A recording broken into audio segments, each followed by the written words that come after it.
Mira, es un día agitado a nivel judicial, muy agitado, porque mientras esto está ocurriendo, también se están revisando las medidas cautelares de Katy Barriga. Así es, a petición de la defensa, entonces se está revisando la medida cautelar de arresto domiciliario total. Y hoy día Katy Barriga publica esto.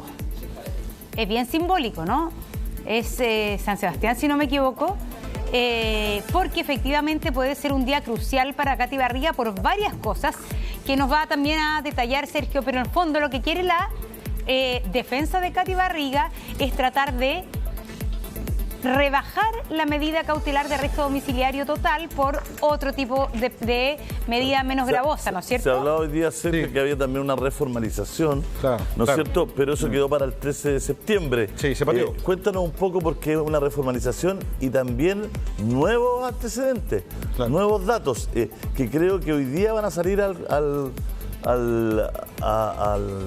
tapete por esta audiencia. Claro, lo que sucede, bueno, recordemos, a ver, hagamos una pequeña recapitulación, porque este un hito noticioso en el caso de Katy Barriga, la ex alcaldesa de Maipú entre 2017 y 2021. Recuerden que ella fue formalizada en el verano de este año por falsificación de instrumento público y fraude al fisco, ¿no? Los certificados de disponibilidad presupuestaria que supuestamente fueron adulterados ilegalmente para poder disponer del presupuesto de la Municipalidad de Maipú. Esto quedó a la vista en un informe que hizo Contraloría hace ya bastante tiempo también, y que estableció que el déficit de la municipalidad a propósito de estas maniobras era de 31.000 millones de pesos. Por esos hechos, entre otros, fue formalizada entonces la exalcaldesa de Maipú, Katy Barriga. Sobre ella, ya no era alcaldesa cuando fue formalizada, no pesó la prisión preventiva, eso fue fundamental, ¿no? Porque no estaba ejerciendo el cargo, muy distinto a lo que pasó con Daniel Jadwe. Daniel Jadwe sí estaba ejerciendo el cargo cuando fue formalizado, Katy Barriga no, y por eso ella queda con arresto domiciliario total y no con la prisión preventiva. Fue lo que se adujo, ¿no? Dentro de los argumentos. Pueden haber otros también, por supuesto, o las consideraciones suyas en la casa. Pero bueno, han pasado meses desde que Katy Barriga está con arresto domiciliario total, se le han ido a controlar esto por carabineros, ha habido de todo en ese caso, ¿no? Ella también ha pedido permiso para poder llevar a su hijo al doctor. Lo que busca su defensa ahora, encabezada por el abogado Cristóbal Bonasich, que lo tuvimos hace poquito día acá debatiendo con nosotros un informe de Contraloría, es que ese arresto domiciliario total se baje. ¿Se baje a qué? Podría quedar un arresto domiciliario nocturno, es decir, ella podría salir durante el día y cumplir el arresto domiciliario nocturno nomás, o incluso un arraigo nacional. Esto quiere decir libertad completa para movilización dentro del territorio nacional, pero la prohibición de salir del país. Eso se está discutiendo ahora a través de Zoom. Entre las razones para el Zoom es porque hay razones médicas del abogado Bonasich, no se puede presentar en tribunales, pero también había bastante molestia en tribunales respecto de todo lo mediático que ha sido este caso, y por eso se está haciendo por Zoom también, ¿no? La Fiscalía había solicitado previamente reformalizar a Katy Barriga en este mismo día, pero la jueza del caso no lo permitió, no lo dejó. Dijo que había sido muy tarde esa solicitud de reformalización. Por lo tanto, como dice Julio, eso quedó para septiembre. ¿Qué va a pasar en septiembre entonces? La Fiscalía va a agregar no nuevos cargos, pero sí mayores vinculados al fraude al fisco, ¿no? Y ella ya está formalizada por fraude al fisco, pero hay un nuevo peritaje de unas 30, 29 páginas que viene a reafirmar lo que ya había dicho Contraloría de los 31.000 millones de pesos. Eso es lo que nosotros hemos podido averiguar como periodistas, ¿no? Que este peritaje nuevo de la Fiscalía viene a reafirmar la tesis central de la formalización contra Katy Barriga, y eso es lo que va a exponer la Fiscalía. En todo caso, la fiscal Constanza Encina, que es la que lleva el caso, no va a pedir prisión preventiva, ahora va a pelear el arresto domiciliario, pero no lo va a escalar a prisión preventiva. Vamos a ver qué decide la jueza del caso. Y en septiembre tampoco va a pedir la prisión preventiva. Hay que recordar que ya ha perdido 2 veces esa opción. Lo pidió cuando la formalizó, no se la dieron, apeló nuevamente a la Corte de Apelaciones y tampoco se la dieron. Por eso es muy poco probable que la gane. La Fiscalía está conforme en ese caso con el arresto domiciliario, y es lo que van a buscar también, agregándole estos nuevos delitos en septiembre, julio, con este nuevo informe o nuevo peritaje que viene a ratificar la hipótesis central del caso del fraude del fisco, y de este déficit de 31.000 millones de pesos en la gestión de Barriga. ¿Qué es lo interesante de lo de hoy? Ayer tuve la oportunidad de conversar con el abogado, ¿no es cierto?, uno de los abogados creyentes. Él es el abogado de la Municipalidad de Maipú.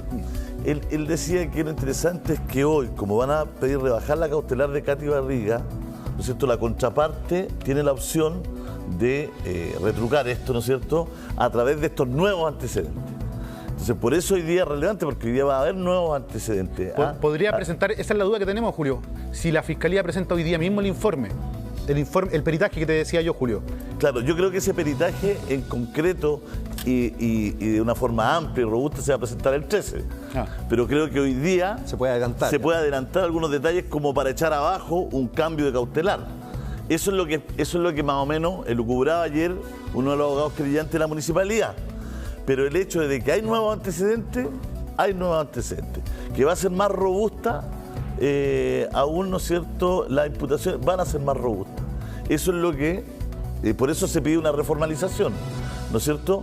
Claro que sí. Habrían nuevos testimonios también a propósito de eventuales irregularidades en la planta de agua de Maipú. Recuerden que SMAPA digamos, trabaja de forma independiente. Maipú tiene su propia provisión de agua, ¿no? Es municipal el agua en esa comuna, y ahí entonces habrían algunas supuestamente irregularidades financieras, testimonios de distintas personas que trabajaron ahí. Se pidieron informe a la superintendencia para poder contrastar esta información, los estados financieros y estas supuestas irregularidades. Julio, serían entonces el peritaje y estos nuevos testimonios de antecedentes financieros de SMAPA que entrarían quizá hoy día en esta audiencia de revisión de cautelares, pero seguramente en septiembre en la reformalización. Vamos a ver este titular. Ahí está. Los 30.000 millones no serían nada. Laura Landaeta adelanta noticia que remecerá caso Katy Barriga antes de fin de año. Está con nosotros Laura Landaeta. Laura, ¿cómo estás? ¿Qué tal, Laura? Cuéntanos un poco en qué va tu investigación que te hace afirmar que a fin de año podría acreditarse un delito de ¿qué? ¿De fraude al fisco mayor a 30.000 millones? Sí, bueno, fin de año era una fecha que yo más o menos evaluaba pensando que iba a haber una ampliación de plazo para investigar, cosa que no sucedió. Básicamente tiene que ver con lo que está ocurriendo hoy día, en la medida en que se investigue el manejo de fondos de la sanitaria de Maipú. El sindicato de trabajadores estima más o menos en 37.000 millones de pesos los defraudados en ese sector. Si se confirma eso, evidentemente ya estamos duplicando la cifra que hoy día se conoce. Estamos hablando de que este caso también está salpicando a Joaquín Lavín Jr. ¿En qué sentido está salpicando? No sé si tenemos el titular, pero también, ¿no es cierto?, podría estar investigado. Lo que pasa es que se acuerdan que cuando sale a la luz todo el tema de Katy Barriga, pero incluso antes, cuando ella era alcaldesa, hay una serie de concejales que de alguna manera lo denunciaron no ante la justicia, sino que ante los medios de comunicación, diciendo que Joaquín Lavín Jr. tomaba decisiones o tenía demasiada influencia en la administración municipal y finalmente en lo que hacía o no hacía Katy Barriga como alcaldesa. Pero justamente esa influencia pasaría incluso a tener caracteres más bien de un eventual delito si es que se comprueba que el tráfico de influencia realmente era de alguna manera el poder detrás del trono, y además incumpliendo incompatibilidades que tiene él como diputado. Todo eso incondicional, hay que decirlo, porque recién está en la posibilidad de que esto se investigue. La verdad es que la posibilidad ya es un hecho, ya la Fiscalía señaló que va a hacer esta investigación. Se abrió una lista separada, Laura, parece, ¿no? Sí, y se hace precisamente porque uno de los subterfugios judiciales, ahí tú me puedes explicar mejor si es que me equivoco en algún concepto, que se tiene con las reformalizaciones, es que la línea es muy delgada frente a nuevos hechos que no impliquen nuevos delitos. No se puede reformalizar y agregar más delitos. Entonces, esta arista o esta separación de aristas tiene que ver un poco también con seguir la pista de la eventual participación de Joaquín Lavín hijo en lo que corresponde, que al parecer, por la información que ya se tiene, es bastante más influencia en situaciones irregulares. De hecho, es que eso es importante, la Fiscalía de alguna manera como posibilidad de éxito en la investigación tanto de Katy Barriga como la eventual a Joaquín Lavín, conviene que vayan separados totalmente. Y bueno, y frente a eso te digo, ¿por qué te digo que es un hecho? Porque la Fiscalía tiene en su poder celulares de funcionarios con grabaciones de WhatsApp y conversaciones de WhatsApp, además de un computador con correos y cartas Gantt hechas y preparadas por Joaquín Lavín, y en todas estas comunicaciones él da órdenes del tipo contratar gente, desvincular gente, realizar determinados eventos, pagar determinadas facturas. O sea, está claro para la Fiscalía que Joaquín Lavín coadministraba la municipalidad, por eso están dando el paso que están dando. ¿Qué significa que un diputado, perdón Carlos, quizás esto es bien inédito, que un diputado eventualmente, o existe, muchas veces ni siquiera existe quizás la forma legal, se sanciona, es un delito que él coadministrara un municipio? Es muy buena pregunta, Montse, porque uno tiene que distinguir, ¿no es cierto?, aquellas conductas indebidas políticamente de aquellas conductas que sean constitutivas de delito. Y si ustedes se fijan en general, en Chile tenemos muy pocas condenas por el delito de tráfico de influencia. ¿En qué consiste el delito de tráfico de influencia? Básicamente sanciona a un empleado público que ejerce influencia sobre otro empleado público. Hasta ahí estamos viendo, ¿cierto? Porque Joaquín Lavín es empleado público, diputado, Katy Barriga también, alcaldesa, que ejerce influencia sobre otro empleado público, pero ¿para qué? Ese es el punto. Para obtener algún tipo de beneficio para sí o para terceros en algún tipo de decisiones que tenga que adoptar el empleado público influenciado. Es decir, por ejemplo, si yo tengo una empresa e influyo en otro funcionario público para que me contrate mi empresa o la empresa de mi cónyuge, de mi socio, etcétera, para ganar una licitación, tráfico de influencia es clarito. Pero si la influencia como la que se está hablando, ¿no es cierto?, consiste en que yo influyo para que se contrate a alguien, para que se despida a alguien que pareciera ser el tenor, yo honestamente dificulto que eso pueda ser constitutivo de delito, ¿no? Porque no se ejerce influencia para algo que me beneficia a mí económicamente, finalmente. Uno puede hacer toda la crítica política, decir eso no está bien, cada uno tendría que tener sus funciones, perfecto. Pero penalmente el delito de tráfico de influencias, hago el punto, es un delito bastante difícil de acreditar. Difícil porque tiene que ser a beneficio personal económico. Claro, porque la ley dice... No con lo intangible que significa el poder. La ley utiliza la expresión tomar interés, ¿no? El empleado público que ejerce influencia en otro, ¿no es cierto?, en un asunto en que él tiene interés. Y ese interés se ha entendido por la jurisprudencia y por la doctrina que es un interés económico. Entonces, claro, los casos en que yo influyo para que contraten una empresa mía o de un pariente mía, clarito el tráfico de influencia. Otro tipo de influencia, yo diría que no conozco al menos casos en que haya habido condenas de ese tipo. En este caso tiene que ver con tráfico de influencia. ¿Qué hacía? Y por lo que yo he podido conocer de la investigación, estaría bastante bien acreditado el tráfico de influencia. Pero incluso para venir con lo que dice Carlos, que tuviera un rédito económico para... Sí. Mira, deja leerte el artículo para que se entienda, Laura y Montse. Dice, las penas establecidas serán aplicables al empleado público que, interesándose directa o indirectamente en cualquier clase de contrato u operación en que debe intervenir otro funcionario público, ejerciera influencia para obtener una decisión favorable a sus intereses. Y por eso la jurisprudencia ha entendido que esta nomenclatura de intereses, de que tiene que ser en un contrato, en una operación, implica que ese interés es del tipo económico, que tiene que haber una cierta ganancia económica, no solo para él, ¿no?, sino que puede ser también para un tercero vinculado a él, una sociedad, una persona, un pariente, ¿no es cierto?, alguien de ese tipo. Eso es lo que sucede. Si eso ocurriera, podría ser sancionado. Sí. ¿Y tiene antecedentes? No lo puedo comentar, Laura, en profundidad porque pero no quiero desvirtuar la investigación. No, pero datos que se conocen. Pero en este caso, puntualmente, existen antecedentes, testimonios y pruebas de que hay beneficio directo solicitado por Joaquín Lavín hijo para personas vinculadas a él, más allá del ejercicio de su profesión, digamos, vinculadas de manera afectiva, personal.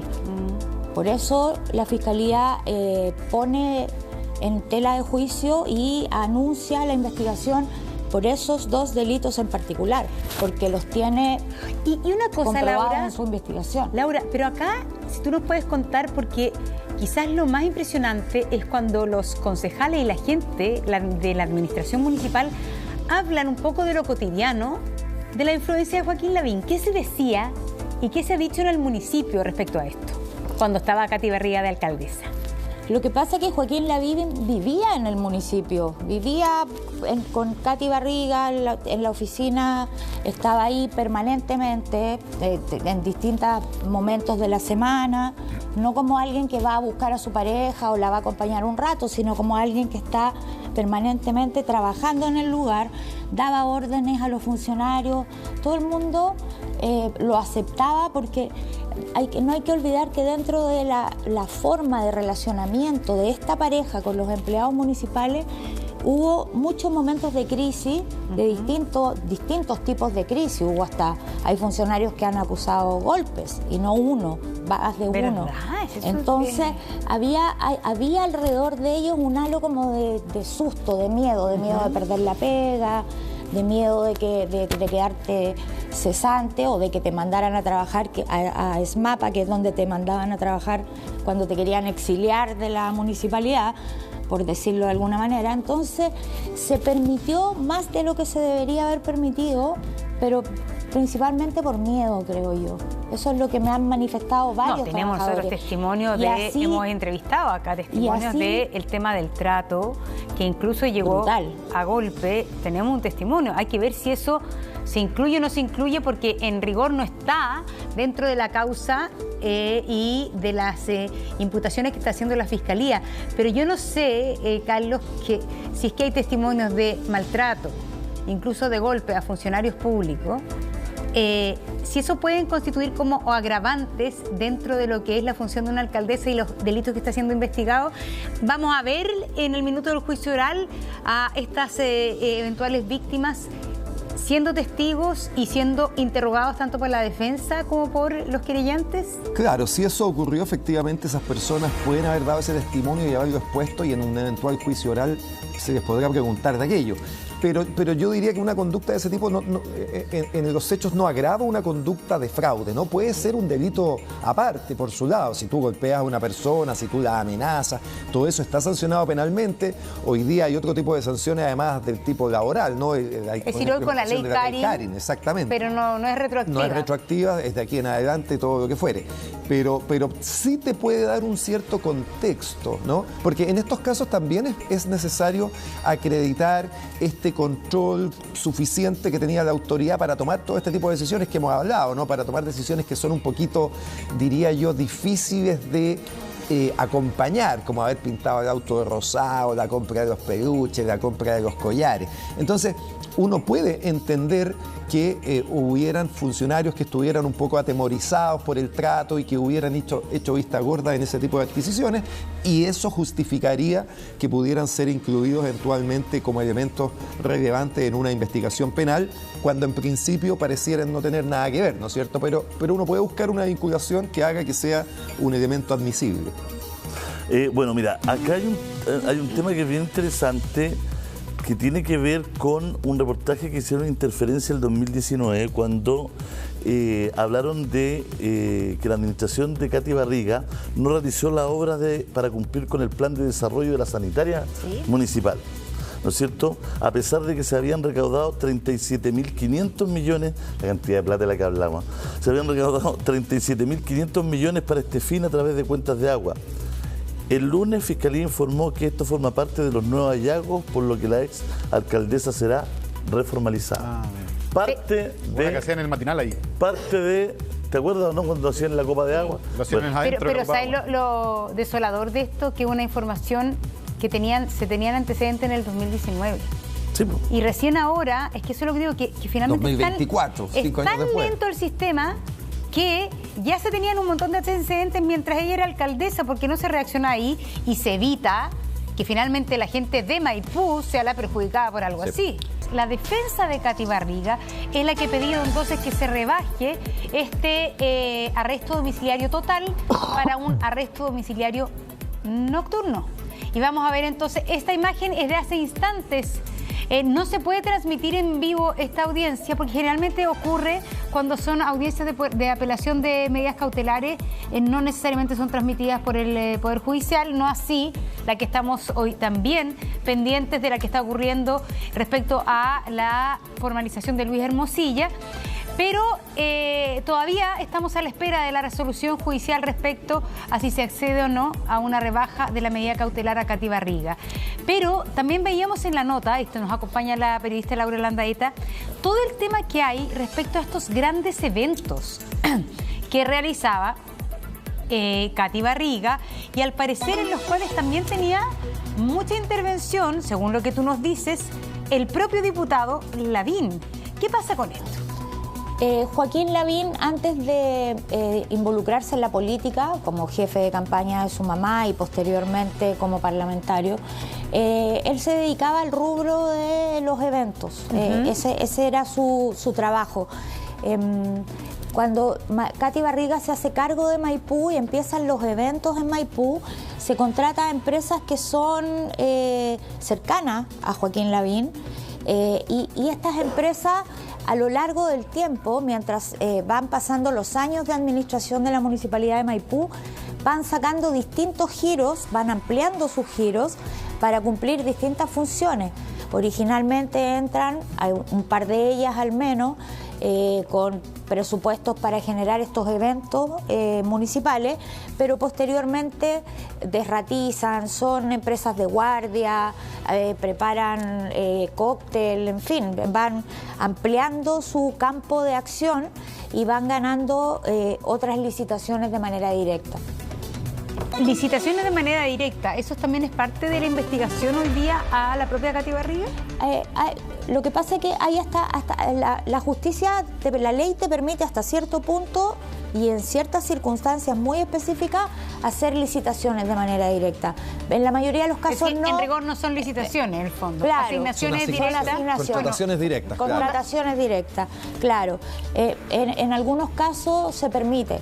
En este caso hay un poco de abuso de la norma porque finalmente se generan instancias para ir a contrataciones directas, incluso hay denuncias aún más graves que la Fiscalía tiene en su poder, como por ejemplo que licitaciones previamente hechas, particularmente una que era para seguridad de jardines infantiles, para boicotear esa licitación y poder hacer un trato directo con otra empresa, pagando mucho más del valor original de la prestación de servicio, se graban conversaciones entre un asesor municipal y los dueños de estas empresas donde se ponen de acuerdo para ir a vandalizar los jardines infantiles municipales y posteriormente decir, bueno, esta empresa no sirve, no hizo bien su trabajo, la tenemos que cambiar, vamos a contratar a esta otra. Esa es una testigo, una persona que trabajaba en No, el es una acusación que hizo un medio de comunicación de Maipú y hay un audio que tiene ahí, ¿no? acceso a los tuvo acceso a los audios, claro. Sí, y eso se denunció en su momento en tribunales y también en Contraloría, pero no pasó nada con esa investigación, ni en tribunales ni en Contraloría. Entonces ahora lo que se espera es que se sume si eso se a los comprueba, antecedentes. Es de un matonismo que es bien inédito. Es decir, destruir los vidrios y no sé qué de un jardín infantil para cambiar la empresa que da la seguridad o hace el aseo. En el audio se ponen de acuerdo para robarse computadores, destruir las salas de clase y así desacreditar a la empresa que tenía adjudicada hay un previamente. Audio que está Katy Barriga, que tiene que ver con la empresa de basura. ¿Te acuerdas? En esos audios está Katy Barriga. En todos los audios que tú estás hablando. No, es un asesor municipal del grupo más estrecho de Katy Barriga. Carlos está revisando todo. Sí. Es que esto fue publicado en su momento. Es un audio de Luis Jabás, que es un asesor bastante directo de Katy Barriga. Esto fue publicado hace harto tiempo, el año 2019, y es lo que relata Laura, ¿no? Que efectivamente en ese audio se da cuenta de que hay que hacer destrucción de un jardín infantil con el objeto de hacer una nueva contratación. En el audio se escucha también a Miguel Pará señalar, y voy a decir el procedimiento, queremos hacer el plan B, desviar unos cargos, van a tirar vidrios, que suenen las alarmas, etcétera. Ese es un poco el contexto de lo que está contando Laura. Bueno, esto fue el 2019, me acuerdo que hicimos reportaje de esto. O sea, Sí. y no solamente hicimos reportaje de cada uno en el medio en el que estaba, sino que además se judicializó de parte de los concejales y de parte de los sindicatos municipales, y hasta el día de hoy no pasa nada con esa causa. Entonces, tú recién decías, Monse, ¿por qué ha pasado tanto tiempo y estamos ahora enterándonos de las cosas?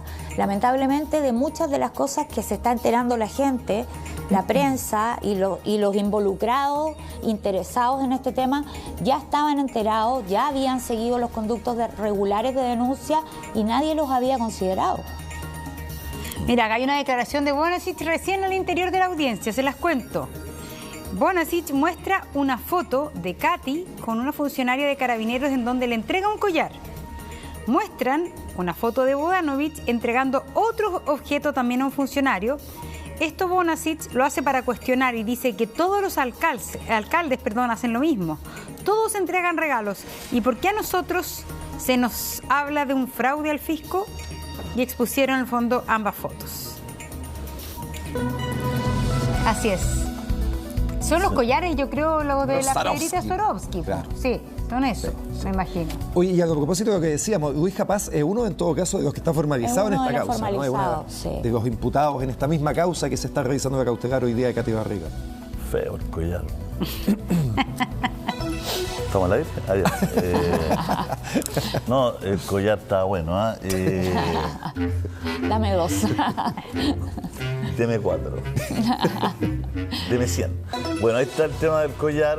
Katy Barriga, recordemos que están en forma paralela en este instante alegando por las cautelares de Katy Barriga, y un poquito más allá está el tema Hermosilla, que está que arde, ¿ah? Con varias aristas políticas, Aquí estamos con situaciones, estamos a dos bandas, estamos con los audífonos en un lado, estamos a dos bandas. Exacto. Estamos, Lo de Hermosilla tiene para largo, Julio César Monse, ¿ah? Porque Sí. está todavía exponiendo la Fiscalía. Falta todavía el Consejo de Defensa del Estado. Después falta los querellantes. Y después recién la defensa. Yo creo que esto hoy día no termina. no termina hoy. Y espérate, y en una audiencia de formalización, ¿qué dice la defensa? ¿Da antecedentes para tratar de demostrar inocencia del imputado? Claro. ¿O no se entra como en terreno chico? ¿O ahí No, va, sí. va a mostrar sus cartas de alguna Trata de manera? atenuar, Hermosilla? trata de atenuar. Tiene que entrar en el área chica porque en el Ya. fondo tiene que decir por respecto de cada uno de los delitos, ¿no? Un poco lo anticipaba la defensa de Leonardo. Va a decir, mire, estos fueron unos dineros que se hicieron para aceitar una máquina, pero son cosas menores. Por ahí va a ir su defensa. ¿Por qué no puede decir otra cosa? Porque están las transferencias de su cuenta corriente al funcionario público, entonces no las puede negar. Y están las consultas que el funcionario público hace de los clientes de Leonardo. Entonces trata de minimizar, no lo puede negar. Y por el lado de Luis Hermosilla, su defensa va a ser: yo de eso no participo. Eso es algo que hizo Leonardo por la suya, yo no tengo nada que ver. En contra le juega, por supuesto, el audio donde él dice que hay que hacer esta caja para efectuar todos estos pagos a funcionarios públicos. Así que se van a ir defendiendo, pero tienen que entrar efectivamente al área chica en cada uno de estos temas. Bueno, ¿por qué es importante hoy, a tu juicio, Laura, lo que decía, ¿no es cierto?, el tribunal? ¿Ah? ¿Por qué es importante? Mira, abogado asegura que el supuesto fraude de Barriga es de los más grandes de la historia municipal. Ese es un titular de la Bio Bio, ¿no? Sí. Recuerda que la fiscal dijo eso también. Sí. La fiscal lo comparó 20 veces el caso de Democracia Viva, 30 veces lo de Algarrobo. También señaló que este era como uno de los fraudes municipales más grandes de la historia, la fiscal Constanza Encina, que es la que está debatiendo ahora mantener al menos la cautelar de arraigo y arresto domiciliario total. ¿Por qué es importante si se le rebaja la cautelar o se mantiene la cautelar? ¿Qué señal da a tu juicio, Laura? Bueno, yo creo que lo más importante, considerando que hoy día no se va a reformalizar, porque originalmente la reformalización habría sido lo más importante, y de todas maneras yo 13 de septiembre, ¿eh? presumo... Tiene fecha, 13 de septiembre. Presumo que la Fiscalía va a tener que entregar algunos antecedentes de lo que ha descubierto en esta semana para reforzar la idea de mantener la cautelar. Y creo que eso va a ser lo importante, porque finalmente nos va a permitir conocer qué más hay detrás de este caso que todavía no es de dominio público. Yo le quitaría un poquito de dramatismo a la audiencia de hoy, porque efectivamente aquí entran a rayar también otros temas. Si ha cumplido o no la cautelar, se hizo alusión a que habían habido algún incumplimiento, pero se justificó, qué sé yo, porque el timbre, lo que fuere. Pero fíjate que el propio fiscal nacional ha hecho una crítica a la cautelar, a la institución de la cautelar del arresto domiciliario, porque tiene una serie de externalidades negativas que son bien complejas, ¿no? Tú distraes carabineros en esas funciones. Hay que recordar lo que pasó en el homicidio de los carabineros en Cañete, ¿no? Fue en el contexto de un control de una medida cautelar. Carabineros podría estar desarrollando mejores funciones que esa, y además el fiscal también nacional criticaba a Ángel Valencia, y yo comparto, de que además esto se le imputa a una eventual condena. O sea, si el día de mañana Katy Barriga o quien fuere es condenado, estos días que estuvo en su casa se le descuentan de una eventual prisión. Fue lo que le pasó a Jaime Orpiz, que de los 7 años al final cumplió 1 porque estuvo mucho tiempo con arresto domiciliario. Yo honestamente creo que no es una buena... ¿Y si no es arresto domiciliario, qué medida cautelar? Derechamente la puedes dejar o sea, yo creo que en un caso grave tiene que ser prisión preventiva, pero si no, yo lo dejaría con arraigo y firma mensual. Yo creo que no tiene un buen sentido la cautelar de arresto domiciliario. Porque el arraigo es fácil, si uno se quiere escapar de Chile es fácil. Y con arresto domiciliario también, pues, Monse. Hay personas que han estado, hay varios casos, el caso de Curicó, de Agustino Ryan, ¿no? De que estaba con arresto domiciliario y que salió de la condena y se fue a Argentina. Si el arresto domiciliario lo controla aleatoriamente un carabinero que va un día, en un momento, en un minuto, ¿no es cierto?, a ver si estás en tu casa y se va. O sea, si tú quieres evadir eso, lo puedes hacer perfectamente, insisto, con el alto costo de tener a carabineros preocupados de esa función. Habló la fiscal Encina ya. La fiscal Encina dice: 1, se opone a la medida cautelar que pide la defensa. 2, se le imputan 5 hechos: 4 fraudes al fisco sobre 400 unidades tributarias y el otro de falsificación de instrumentos públicos. Aclara que se imputa un mecanismo defraudatorio de realizar gastos que no estaban presupuestados. Entonces, eso es lo que aclara la fiscal Encina. Aquí se hacen gastos que no estaban presupuestados, las municipalidades actúan en cuanto a presupuesto. Ellos como fiscalía solo imputan el mecanismo que se sobreejecutó al presupuesto municipal y a través de modificaciones presupuestarias que se pedían a concejales que aumentaran ciertos temas con ciertos dineros. Ahí está. Y ahí está también lo que nos contaba ayer o antes de ayer Sergio Jara, que hay quizás que uno de los nuevos antecedentes que se van a presentar el 13 de septiembre, pero ya lo anuncia la fiscal en el día de hoy, hace minutos atrás, donde señala que hay un nuevo informe pericial contable que fue solicitado al jefe de fiscalización de Contraloría. Entonces, Sergio está ahí, ¿o no? Sí, Sergio. Este informe de Contraloría, parece ser que la Fiscalía tiene mucha expectativa puesta en este informe, porque reforzaría la tesis de fraude al fisco de la exalcaldesa. Le pone todas las fichas a la Fiscalía. Le pone todas las fichas. Claro, lo que pasa es que hay que recordar que cuando se formalizó a Katy Barriga por este caso, lo que dijo la jueza en su momento era que la fiscal tenía que precisar mejor los hechos, sobre todo los hechos que tienen relación con lo financiero. Lo que ha establecido Contraloría, ¿no?, en su informe sobre este tema es que hay un déficit de 31.000 millones de pesos. Lo que sostiene Katy Barriga, su defensa, también es que este es un déficit que se arrastra desde siempre, de que así ha funcionado la municipalidad permanentemente, ¿no? Esa ha sido como la teoría de la defensa, la línea argumentativa respecto de esta plata. ¿Qué han dicho? Ella no se llevó plata para la casa, ella no se llevó plata para el bolsillo. Lo que nosotros gastamos, por ejemplo, en los collares Swarovski, en Maypelusa, o incluso en el auto que se pintó de dorado o rosado, no justifican 30.000 o 31.000 millones de pesos, mucho menos plata. Por lo tanto, aquí lo que se hizo fue ir modificando las glosas presupuestarias para ir, en el fondo, invirtiéndola o pagándole a otros proveedores, ¿no? Y esto es una práctica que se venía señalando, Monse, dice la defensa de Barriga, desde hace tiempo. Entonces, ¿qué hace la Fiscalía? Bueno, el fiscal nacional lo primero que hace es que le pide a Contraloría a una persona que se vaya en comisión de servicio a trabajar a la Fiscalía Oriente, a apoyar el trabajo que está haciendo Constanza Encina, la fiscal del caso que está ahora exponiendo para mantenerla cautelar, ¿no? Va una persona entonces de Contraloría, sale de Contraloría, deja de trabajar ahí y se va a trabajar a la Fiscalía, y es la que ha estado todo este tiempo trabajando para la Fiscalía Oriente, afirmando la hipótesis del caso en este sentido de poder reafirmar lo que decía el informe de Contraloría de los 31.000 millones de pesos de déficit. Lo que ha evacuado entonces últimamente es un informe que por encargo de la Fiscalía hace un funcionario de Contraloría, que es un peritaje que ratificaría, y lo ponemos en condicional, porque este fue el dilema, ¿no?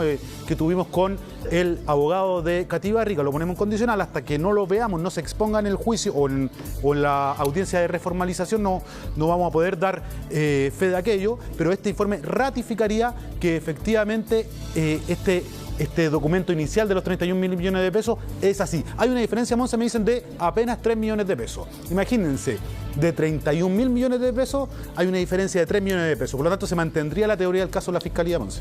Bueno, y ahí en el Wall tú también tienes algunas cifras importantes de este caso, Sergio. Sí, claro, porque se han cuestionado diversos gastos de la Municipalidad de Maipú a lo largo de todo el periodo de Katy Barriga. Recordemos que ella estuvo entre los años 2017 y 2021 a cargo de la segunda comuna más populosa del país, es decir, la segunda más grande, ¿no? Entre las cosas que se le han cuestionado en el marco de este juicio, pero también de este caso, de esta investigación, pero también en términos periodísticos y en otro ámbito, son los millonarios gastos que hacía. Por ejemplo, spa para adulto mayor. Recuerden que está el tema del bono de los adultos mayores también, que fue muy cuestionado y fue sancionado por la misma Contraloría, porque se le entregaba a algunos funcionarios de la misma municipalidad.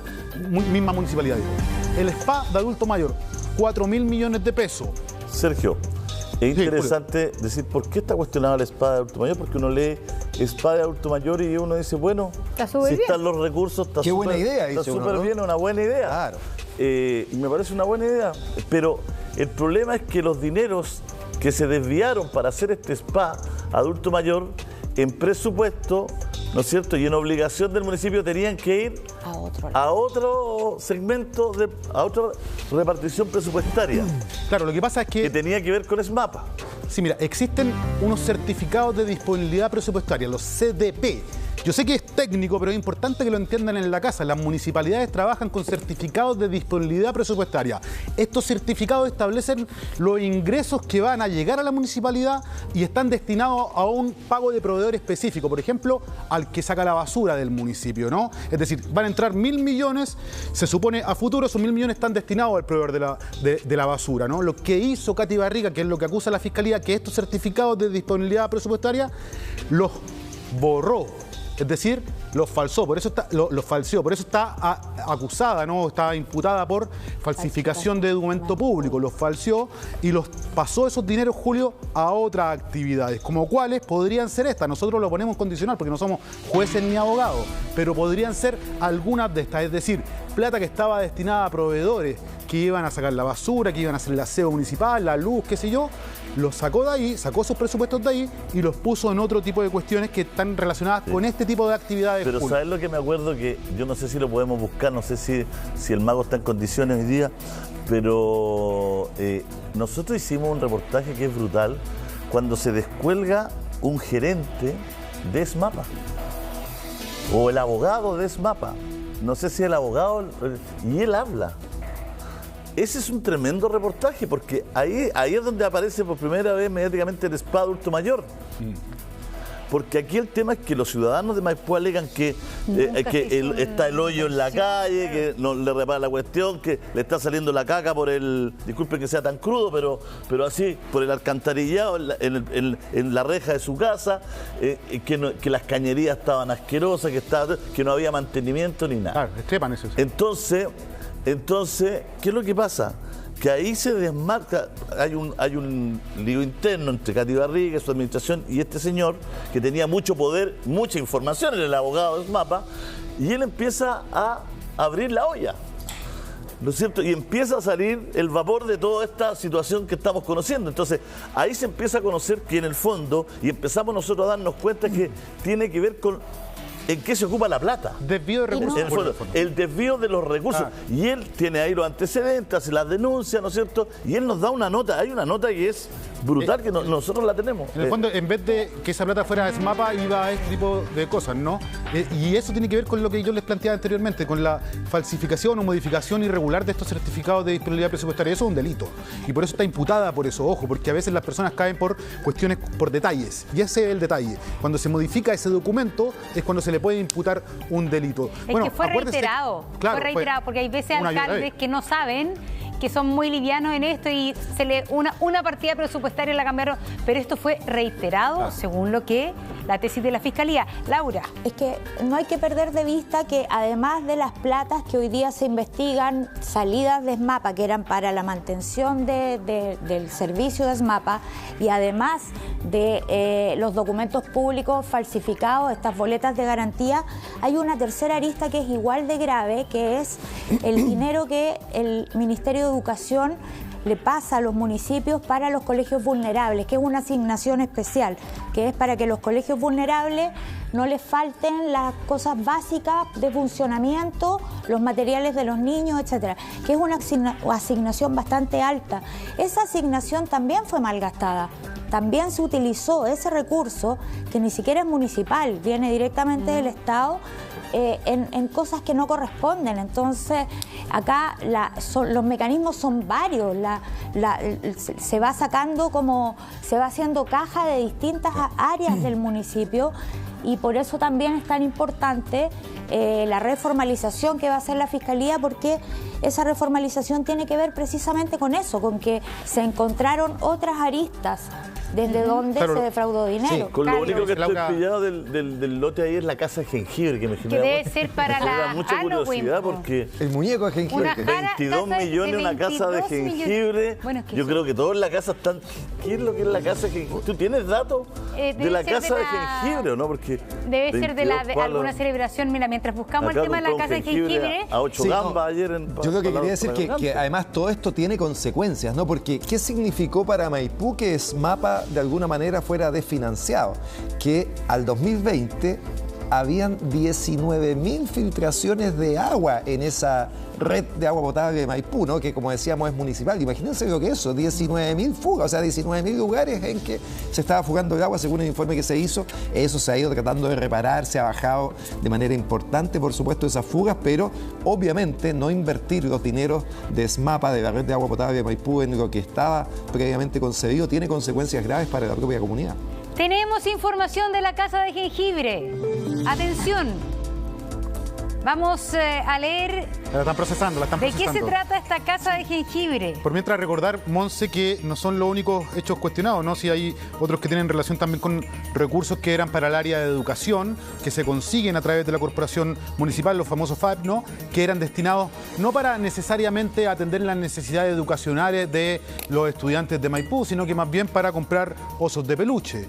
Ese tipo de cuestiones también han sido objetadas dentro de lo que fue la gestión de Katy Gabarriga, Monse. No solamente estamos hablando de collares, eventos o incluso esta casa de jengibre, sino también de recursos que iban destinados a la educación y que terminaron en compras de osos de peluche, que después incluso algunos ni siquiera se entregaron, ¿no? Y de útiles escolares que fueron entregados a colegios particulares. Eso es gravísimo, porque no a los niños que es decir, que la subvención escolar, la subvención escolar se ocupe para otra cosa.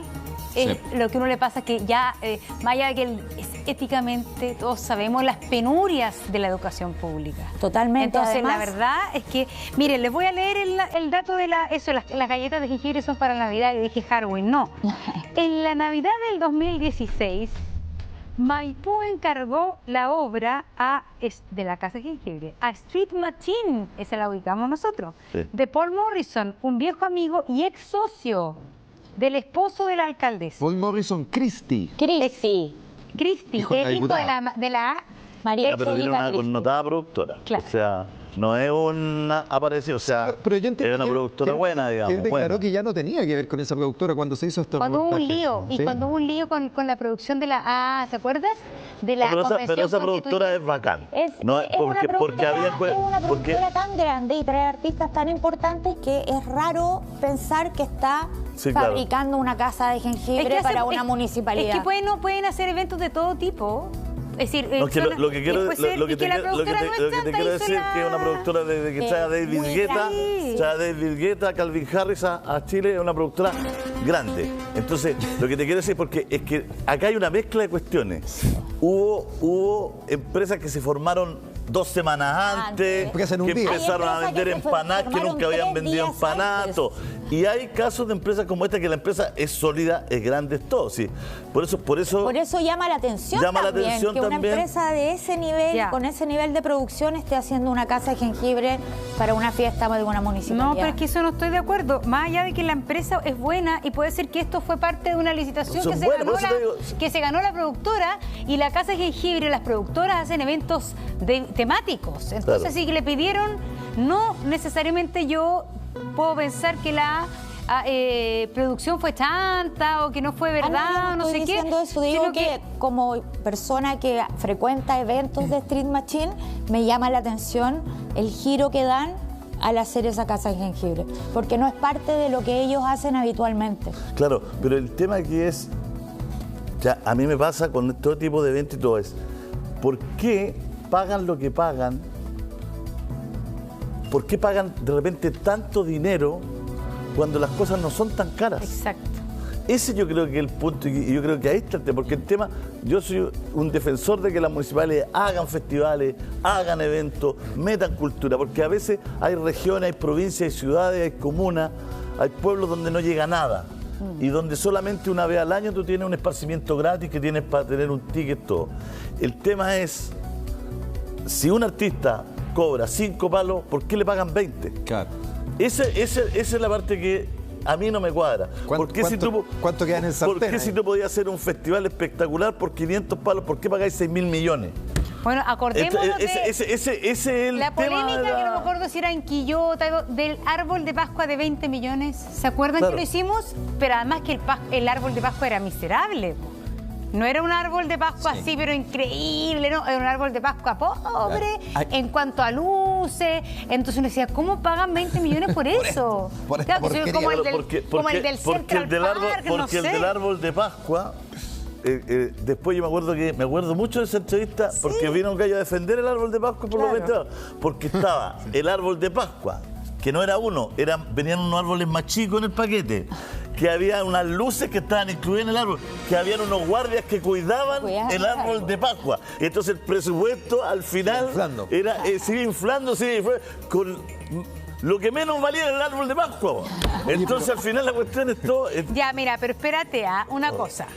El tema de la casa, yo pensé que la casa de jengibre era una galleta gigante. No, por eso yo quería preguntar, yo no tenía idea. Pero es una casa, aquí sale en la nota. Ya, creo que es la casa. Construida, mira, se lo voy a... la instalación de 22 millones de pesos de pino, mostacilla y merengue. Construida en madera de pino, cepillado radiata, la productora diseñó una estructura con pórticos de 2 por 4 metros. Ahí está. Y un techo de 2 por 6.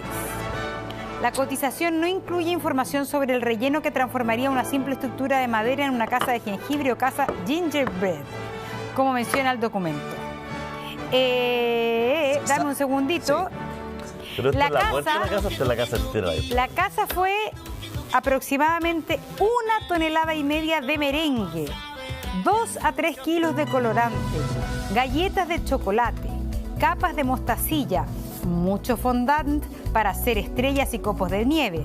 Quien estuvo encargada de la decoración de la pastelería fue Anita Cid. Esto sin que la cotización enviada por Street Machine S.A. considerase este ítem. Tampoco Maipú registra algún contrato con la pastelera Cid. ¿Sabes lo que se cuestiona también respecto de esto, Monse? Es que este contrato específico no pasó por el Consejo Municipal, ¿no? ¿Y por qué? Porque el Consejo solo revisa de 500 UTM hacia arriba. 23 millones y algo. ¿Cuánto fue el costo de esto? Lo vimos recién, 22 millones. Justito. Entonces parece que además son cosas hechas un poco para saltarse el control. Porque uno dice, bueno, pero lo que decíamos en estos días, ¿no? ¿Cómo alguien no hace un paribebe? Dice, oiga, pero ¿cómo va a pintar el auto de rosado? ¿Por qué compra estos collares? ¿Cómo se le ocurre? Hay otras prioridades, ¿no? Y para eso está el Consejo, para que el Consejo Municipal apruebe. Bueno, parece que parte de la manera en que esto se evitaba era haciendo contrataciones por montos que implicaban no pasar por el Consejo Municipal, y este es uno de los ejemplos de aquello. Sí, otro ejemplo es el de las que lo comentamos en veces anteriores acá en el programa, el de las empanadas para celebrar las distintas fiestas patrias que se celebraron a lo largo de los años que Katy Garriga fue alcaldesa. También es un presupuesto muy corto, muy pequeño para tener que pasar por el Consejo. pero uno se encuentra con que empanadas que costaban 1.000 pesos fueron compradas a 3.000 pesos. Monse. O sea, 3 veces su valor. Una cosita con lo que decía Carlos, Interferencia, que es el que hace este artículo del tema de los eventos de Katy Barriga, contactó a Paul Morrison para consultarle sobre ambos negocios con la Municipalidad de Maipú. Y él negó, ¿no? No trabajo en esta Claro. empresa hace más de 10 años. Saludos y suerte, contestó en el correo electrónico el empresario. Sin embargo, las escrituras públicas de Street Machine Corp. S.A. indican lo contrario según lo que establece Interferencia. Sergio.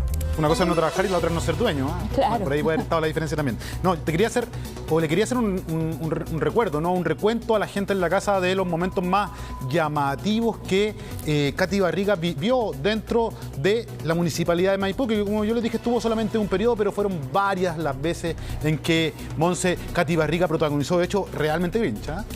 Vamos a ir a una pausa comercial. Estamos a la espera de la resolución. Transparentemos esto porque hay muchos medios que están publicando que ya se decretó la cautelar, pero nosotros tenemos periodistas dentro de esto y esto no ocurre. O esto es una filtración o a un medio se le escapó un clic que tenía listo ya y los demás todos copian, porque aquí son más buenos para copiar. O algo pasó, pero los periodistas que están dentro de la sala, dentro en este instante, ¿no es cierto?, nos están escribiendo que eso todavía no ocurre. Por lo tanto, hay medios que se adelantaron a la noticia y que tendrán que explicar cómo saben, o viven en una variante, o viven en un multiverso. Periodismo de anticipación le llaman eso. Pero saben antes de que algo ocurra, porque todavía están alegando.